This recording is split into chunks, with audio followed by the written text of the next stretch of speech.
Chapter 7 will cover the pulse width modulation module and the Quadrature encoder interface module. Both of these are critical for motion control. Pulse width modulation, or PWM, is a widely used technique to digitally encode analog levels. High-resolution counters are used to generate a square wave of a given frequency, and the duty cycle of that wave is then modulated to encode the analog signal. PWM is typically found in motor control, servo positioning, lighting, and switching power supply applications. The TM4C1294 NC-PDT microcontroller has one PWM module. This module has 4 PWM generator blocks and a control block which determines the polarity of the signals and which of the signals are multiplexed to the pins. Each PWM generator produces 2 independent output signals of the same frequency or a pair of complementary signals with deadband generation. Deadband generation is critical for H-bridge circuitry protection. 4 generators with 2 output signals each is a total of 8 outputs or 4 complementary pairs.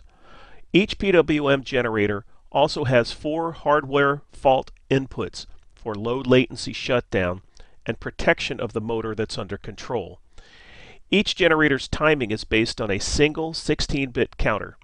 This 16-bit counter has down or up-down count modes and an output frequency that's controlled by a 16-bit load value. These load values can be synchronously updated across the generators. Output signals are produced at 0 and the load value. Additionally, each PWM generator has the PWM comparators, a PWM signal generator, a deadband generator, and can directly initiate an ADC sample sequence. The PWM control block has the following options: PWM output enable of each signal with optional output inversion, optional fault handling for each signal, synchronization of the timers across the generator blocks, and synchronization of the timer and comparator updates across the blocks. The PWM control block generates an interrupt status summary across the blocks and has extended fault handling with multiple fault signals. The generators can be operated independently or they can be synchronized together. Note the control and status, interrupt, and output control registers shown on the left.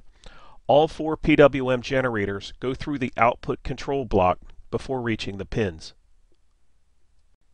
The PWM module contains 4 generators. Note the control, timer, and comparator control registers on the left. For our lab, we'll be primarily interested in the control, load, and count registers. The QEI module interprets the signals created by a Quadrature encoder wheel to integrate position over time and determine the velocity of rotation.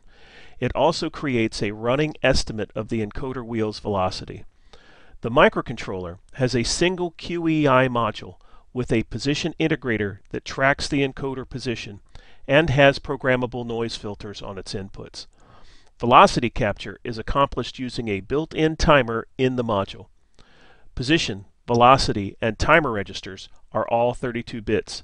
The QEI input rate may be as high as 1/4 of the processor frequency or as high as 30 MHz. Interrupts can be generated on an index pulse, a velocity timer expiration, a direction change, or a quadrature error detection. Quadrature encoding is often used on motors and conveyor belts. On the left, note the A and B inputs. There's also an index input that can be used to reset the position counter when you're tracking longer events like conveyor belts. In Lab 7, we'll experiment with the PWM. Unfortunately, the servo connector on the educational booster pack does not connect to a PWM output on the connected LaunchPad. Instead, we'll configure the PWM output, frequency, and duty cycle to control the illumination of the blue LED on the booster pack.